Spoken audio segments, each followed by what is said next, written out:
元チャンネルをご視聴いただいてありがとうございます。元です。今回は簡易ドリルガイドの改良版を制作します。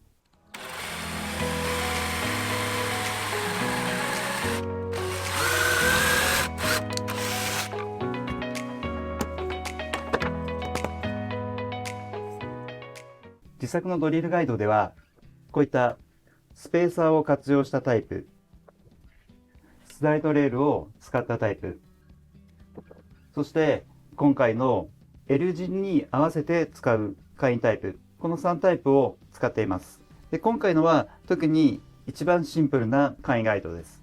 で、簡易ガイドのいいところはドリルのサイズを選ばないことと、あと可動部分がないので制作誤差、動作誤差も起こりづらい。で、今回は特にここにアルミを使うことによって直接ドリルが当たる部分の精度もアップさせました。シンプルなので使い勝手も良くて制作も簡単かなと思います。それでは制作動画スタートです。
いかがだったでしょうか。ジグを制作するときに大事なことって、なるだけシンプルで制作時、加工時に誤差が起きづらいものがっていうのが一番いいジグだと思っています。今回のジグはそういった意味では一番シンプルなドリルガイドです。よろしかったら参考にしてみてください。それでは次回の動画でお会いしましょう。